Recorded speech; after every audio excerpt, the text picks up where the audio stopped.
Capítulo 42. Endireitai vossos ombros. No início de novembro de 1843, após uma missão de 4 meses no leste dos Estados Unidos, Wilford Woodruff voltou para junto de Phoebe. Ele trazia presentes para a família e um carroção lotado de suprimentos de impressão para o escritório do jornal Times and Seasons, onde Phoebe estava vivendo com as crianças. Em julho, Phoebe havia dado à luz uma menina, e há um mês aguardava a volta do marido. Os dois sempre foram muito unidos e não gostavam do distanciamento resultante das missões feitas por Wilford. No entanto, ao contrário dos outros apóstolos, Wilford ainda não havia sido selado a Phoebe para esta vida e para a eternidade, e eles estavam ansiosos para receber a ordenança. Enquanto Wilford estava fora, Phoebe escrevera a ele perguntando se achava que o amor que sentiam um pelo outro seria dividido na eternidade. Ele respondeu com um poema, expressando a esperança de que o amor continuaria a crescer mesmo depois da morte. Em 11 de novembro, uma semana depois da chegada de Wilford, o casal fez uma visita à casa de John e Lenora Taylor. Lá, Hyrum Smith ensinou a respeito da ressurreição, da redenção e da exaltação por meio do novo e eterno convênio. Em seguida, ele fez o selamento de Phoebe e Wilford para o tempo e a eternidade, e todos desfrutaram juntos de uma tarde agradável. O casal Woodruff logo começou a se preparar para receber a investidura.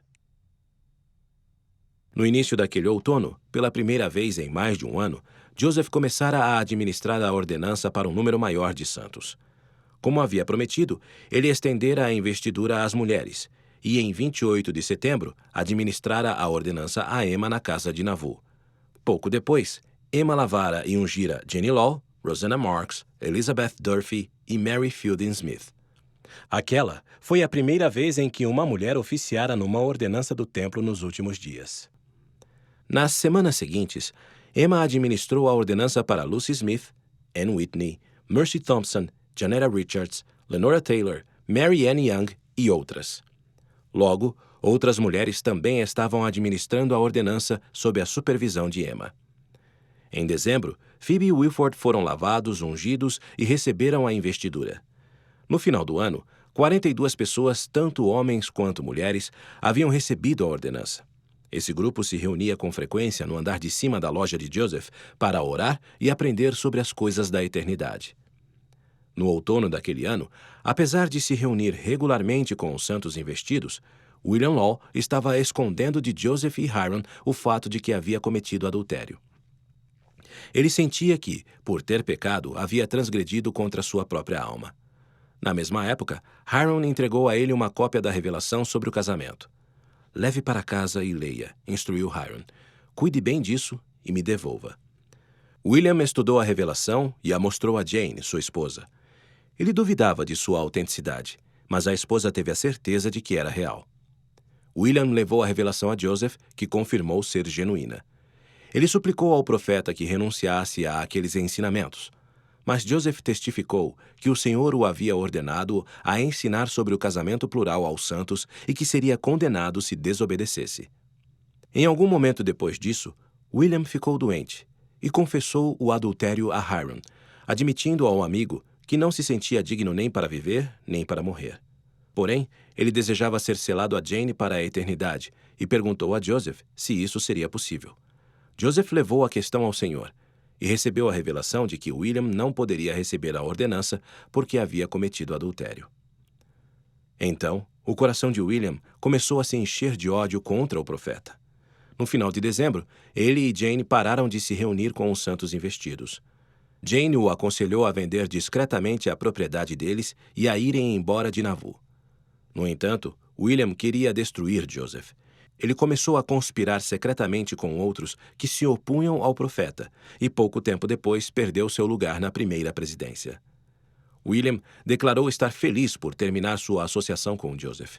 Em vez de seguir o conselho de Jane e deixar Nauvoo, ele ficou ainda mais determinado a trabalhar contra o profeta e a provocar sua morte.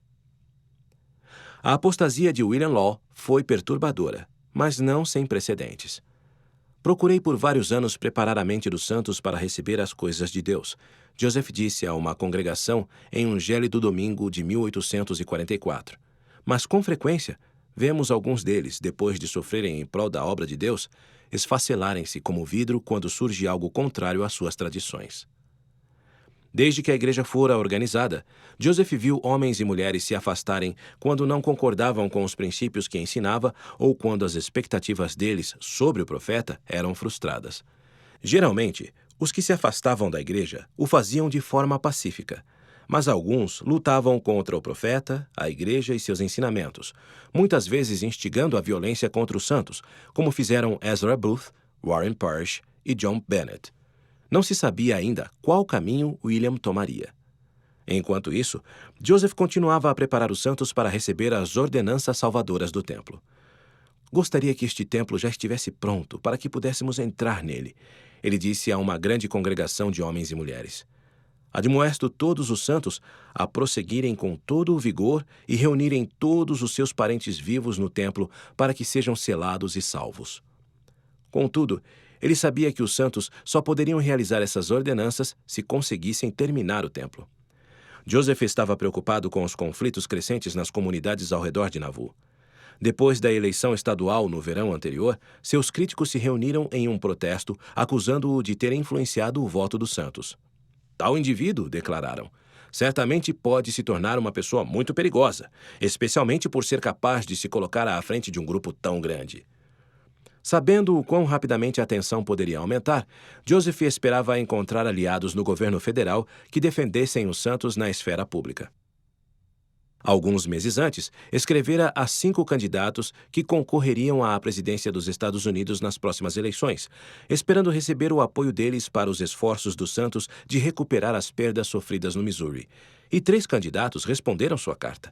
2 deles argumentaram que reaver as propriedades era um assunto do Estado e não do presidente.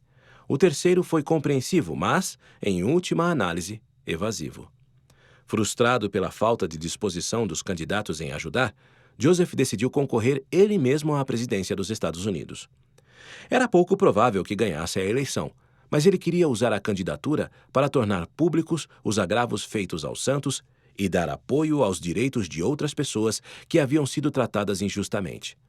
Ele esperava que centenas de santos fizessem campanha em todo o país a seu favor.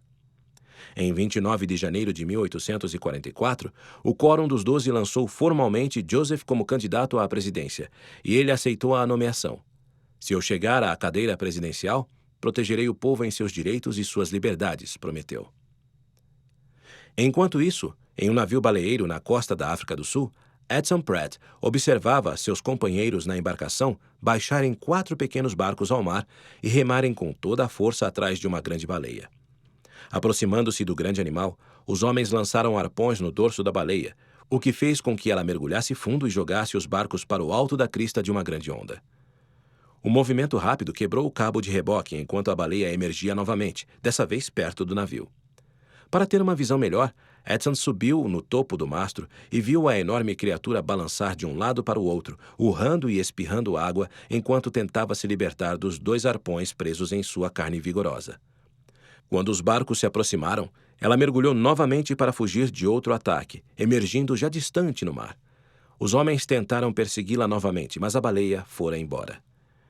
Observando a caça à baleia, Addison se lembrou da bênção patriarcal que recebera pouco depois de se mudar para Nauvoo. Nela, Hyrum Smith prometera que ele seria enviado a todos os recantos da terra. E depois da bênção, Hyrum comentou: "Acho que você terá que navegar nas costas de uma baleia." Addison e seus companheiros missionários estavam no mar havia vários meses, navegando em direção ao sul pelo Oceano Atlântico, passando pelo Cabo da Boa Esperança, a caminho das ilhas que ficavam além da Austrália. Incapazes de encontrar um navio com destino ao Havaí, eles reservaram as passagens em um navio baleeiro que ia mais para o sul, até o Tahiti. A viagem duraria quase um ano, e Addison e os outros missionários haviam procurado ensinar o evangelho restaurado aos companheiros do navio. Os dias a bordo do baleeiro eram, em geral, agradáveis, mas as noites de Addison às vezes eram perturbadas por pesadelos. Uma noite ele sonhou que Joseph e os santos estavam a bordo de um navio, indo na direção de uma tormenta. O navio atravessava uma área de águas rasas e batia contra o solo oceânico, tendo seu casco destruído.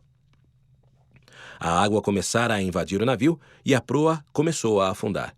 Alguns santos se afogaram, enquanto outros conseguiram escapar do navio que estava naufragando, para em seguida serem devorados por tubarões vorazes. Algumas noites depois, em outro sonho, ele viu os membros da igreja saindo de Nauvoo. Ele procurou sua família por muito tempo até que conseguiu encontrá-la em um vale fértil.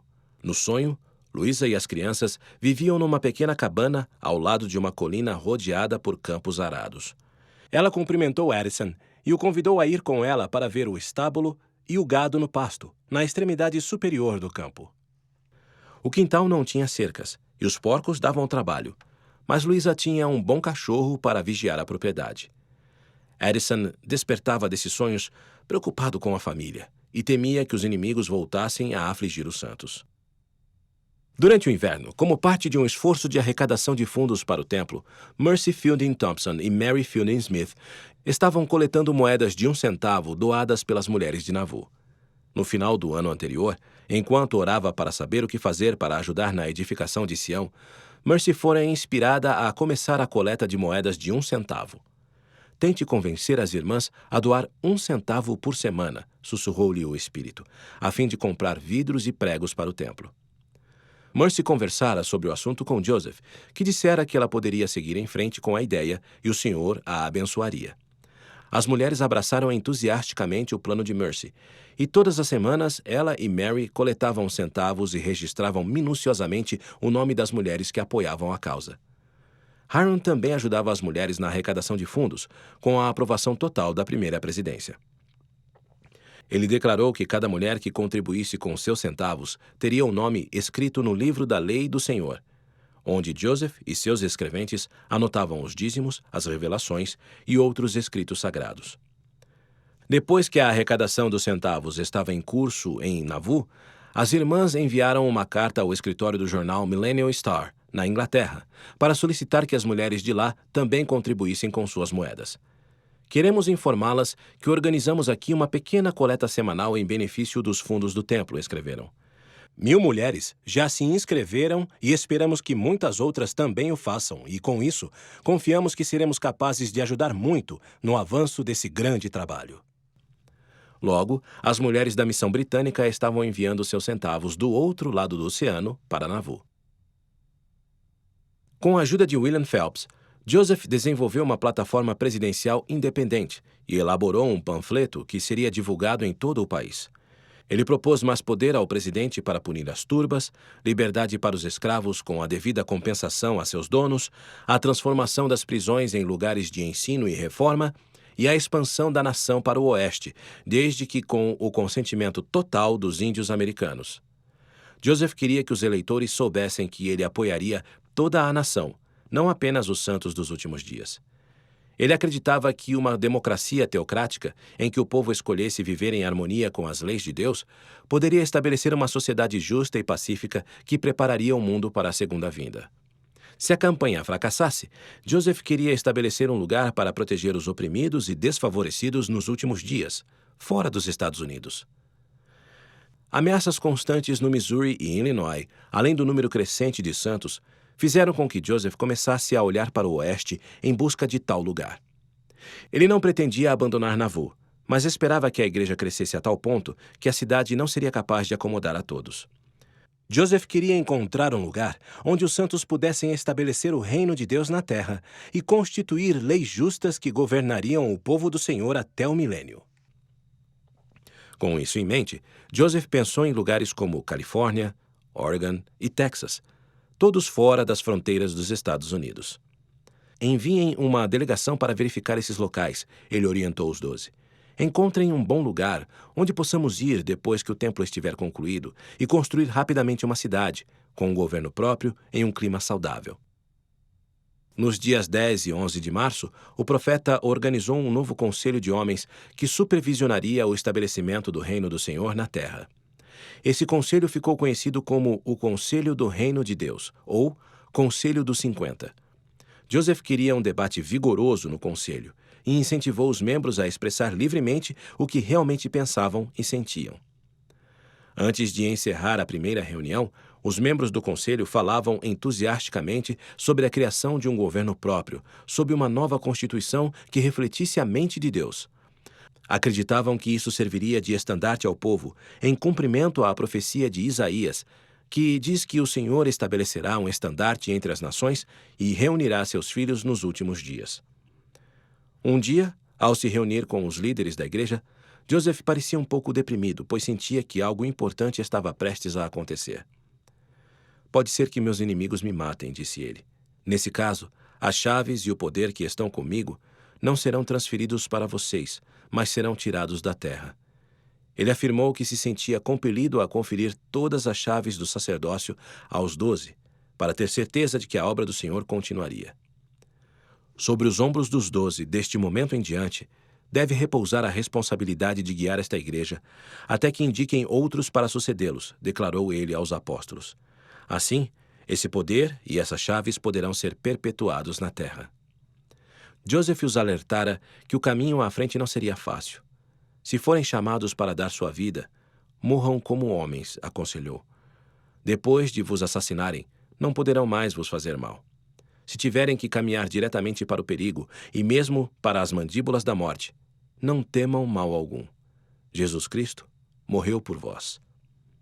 Joseph impôs as mãos sobre a cabeça dos apóstolos e conferiu a cada um deles as chaves do sacerdócio necessárias para levar avante a obra do Senhor sem ele, inclusive as sagradas chaves do poder selador.